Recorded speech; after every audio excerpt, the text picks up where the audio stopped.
Let us talk about the ultimate modern suburban dilemma. You have reached a point in your life where you need a compact crossover. You have $35,000 to $40,000 burning a hole in your bank account, and you want something that will reliably carry your groceries, your family, and your fragile sanity through years of rush hour traffic. If you ask your neighbors, your coworkers, or any random stranger on the internet what to buy, they will look at you like you are an idiot and say, just buy a Toyota RAV4. It is the default answer. It is the automotive equivalent of ordering vanilla ice cream. But right across the street, metaphorically speaking, sits the Hyundai Tucson, waving its arms, flashing its futuristic lights, and offering you luxury car features for a fraction of the price. Welcome back to Petrol Head Daily, where we strip away the marketing fluff and tell you what it is actually like to live with these machines. Today, we are putting the all-new 6th generation 2026 Toyota RAV4 head-to-head with the heavily refreshed 2026 Hyundai Tucson, and we are not just going to read you a brochure, we are going to dig into the dirty secrets, the hidden costs, the dealership nightmares, and the actual driving experience to figure out which one of these electrified family haulers deserves your hard-earned money. Let us start with the reality of actually trying to buy one of these cars, because the dealership experience dictates the tone of your ownership before you even get the keys. Toyota knows they have the golden goose. The RAV4 is an absolute sales juggernaut, and because of that, Toyota dealers often treat you like they are doing you a favor simply by allowing you to look at their inventory. Finding a 2026 RAV4 hybrid on a lot without a completely absurd market adjustment or thousands of dollars in mandatory dealer accessories is like finding a polite driver in rush hour traffic. It is theoretically possible, but I wouldn't bet my life on it. Meanwhile, Hyundai dealers are practically begging for your attention. You can walk onto a Hyundai lot, point at a 2026 Tucson hybrid, and negotiate a deal that actually feels like a transaction between two willing parties. But don't let that warm and fuzzy feeling fool you, because the real difference between these two brands shows up after you sign the paperwork. Toyota dealerships generally operate like well-oiled machines, while taking your Hyundai in for service often feels like you have accidentally stepped into a poorly managed Department of Motor Vehicles. Let us get under the hood, because the biggest news for the 2026 RAV4 is that Toyota finally killed the pure gasoline engine. Every single new RAV4 is now a hybrid. Toyota took their legendary 2.5-liter four-cylinder engine, paired it with their 5th-generation hybrid system, and essentially mic-dropped the entire segment. The base all-wheel drive RAV4 pushes out a highly respectable 226 horsepower, while the plug-in hybrid version delivers an absolutely unhinged 320 horsepower. For a vehicle designed to take toddlers to daycare, 0 to 60 miles per hour under 6 seconds is hilarious, unnecessary, and absolutely brilliant. Hyundai, on the other hand, takes a completely different mechanical approach. The Tucson hybrid utilizes a 1.6-liter turbocharged four-cylinder mated to a traditional 6-speed automatic transmission and an electric motor, giving you a combined output of 231 horsepower. Now here's where the philosophy divides. The RAV4 uses an electronic continuously variable transmission, which means when you floor the accelerator, the engine immediately revs to the moon and stays there, droning loudly until you reach your desired speed. It is incredibly efficient, but it sounds like a vacuum cleaner struggling to swallow a sock. The Tucson feels much more like a normal car because of that geared automatic transmission. It shifts, it surges, and it feels significantly more engaging when you're accelerating onto a highway. But fuel economy is where the rubber meets the road, and Toyota remains the undisputed king of sipping gasoline. In the real world, you can easily average 40 miles per gallon in the RAV4 hybrid without even trying. The Tucson hybrid, despite its impressive engineering, usually hovers around 34 to 35 miles per gallon. Over the span of 100,000 miles, that difference in efficiency is going to keep quite a few extra dollars in your wallet if you go with the Toyota. However, fuel savings mean absolutely nothing if you hate spending time inside the car, and this is where the dynamic completely flips. If you enjoy the acoustic properties of an empty soup can, you will absolutely love highway trips in the Toyota RAV4. Despite Toyota claiming they added more sound deadening for the 2026 redesign, the RAV4 remains incredibly noisy at 70 miles per hour. Wind noise, tire noise, and engine noise constantly invade the cabin. The interior materials are durable, which is a nice way of saying they feel like hard industrial-grade plastic. The RAV4 is built to survive a nuclear apocalypse, but it feels like it.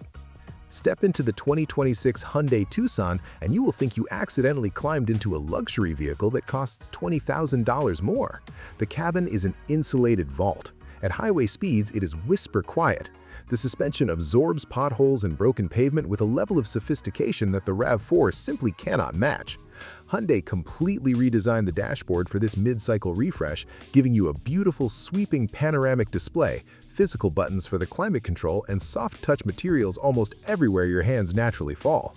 If your daily commute involves sitting in agonizing stop-and-go traffic for an hour each way, the Tucson will lower your blood pressure, while the RAV4 will actively remind you of your misery. But let us transition from comfort to the dark secrets, because neither of these vehicles is perfect, and you need to know exactly what kind of headaches you're buying into.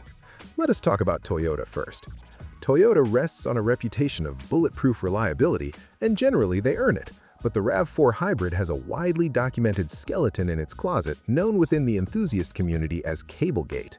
The high-voltage cable that runs to the rear electric motor is positioned directly under the vehicle, where it is exposed to rain, snow, and road salt. Over time, that connector corrodes, and eventually the hybrid system fails. If this happens outside of your warranty window, Toyota dealers will cheerfully hand you a repair bill for around $5,000. Toyota has tried to implement splash shields and design tweaks over the years, but buyers in northern climates should absolutely be aware that their bulletproof Toyota has an Achilles heel exposed to the elements. Hyundai's closet is also hiding a few skeletons, specifically regarding the 1.6-liter turbocharged engine.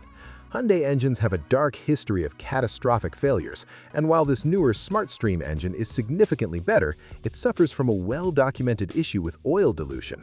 Because it is a direct-injected turbo engine that frequently turns on and off during hybrid operation, it struggles to reach optimal operating temperatures in cold weather. As a result, raw gasoline can wash past the piston rings and mix with the engine oil. When fuel dilutes the oil loses its lubricating properties, leading to premature wear and excessive oil consumption. Some owners are reporting burning a quart of oil every 1,000 miles, which is absolutely unacceptable for a modern engine. And remember how I mentioned the Hyundai dealership experience? It gets worse when you try to utilize their complimentary maintenance program. Hyundai clearly states that their turbocharged engines require an oil change every 6,000 miles, yet their corporate dealership software often flags the Tucson Hybrid for an 8,000-mile interval. This means owners are showing up at the dealer at 6,000 miles to get their free oil change to prevent that dreaded oil dilution, only to have the service advisor aggressively deny the coverage because the computer says it's not time yet. You end up fighting the dealership just to properly maintain the vehicle they sold you. It's a completely self-inflicted wound by Hyundai, and it drives owners absolutely insane. Let us talk about technology and safety, because buying a modern crossover means you're essentially buying a computer with wheels. Toyota has finally updated their infotainment to the new Arene operating system. It is significantly faster and cleaner than their old software, and the new Toyota Safety Sense 4.0 is remarkably good at keeping you centered in your lane and managing distance on the highway. Hyundai answers with a beautifully crisp digital cluster and infotainment setup that looks incredibly modern. Both cars feature wireless smartphone connectivity, but be warned about the hidden costs of all this advanced driver assistance technology. When a rogue rock cracks your windshield on the highway, you are not just paying for a piece of glass anymore. Because the cameras for the lane-keeping systems are mounted to the windshield, you have to pay a specialized auto body shop for a dynamic advanced driver assistance calibration.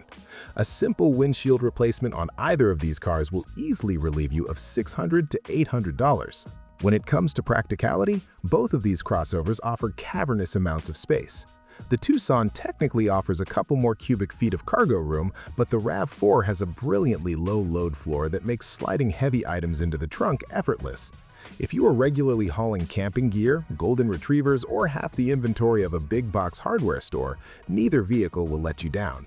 The RAV4 Woodland Edition even adds a standard 120-volt household outlet in the cargo area, which is an absolute game-changer if you need to plug in a laptop, run a small cooler, or inflate an air mattress in the middle of nowhere.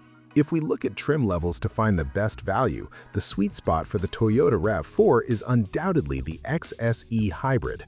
You get the sportier suspension tuning, the upgraded interior trim, and heated seats without completely destroying your budget by stretching for the top-tier limited model.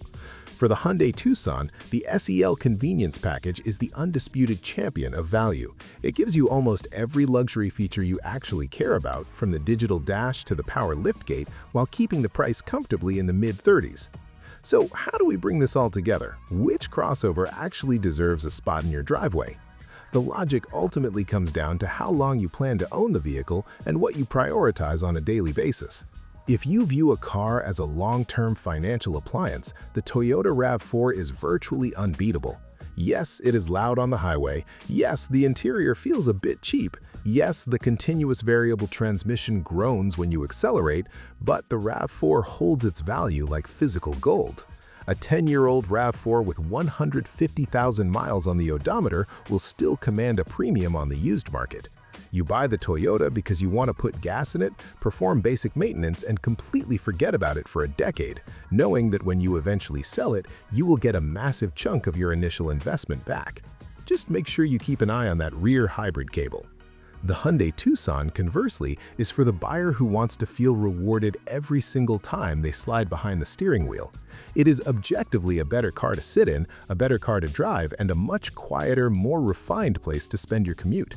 The sheer amount of technology and luxury you get for the price makes the RAV4 look archaic by comparison.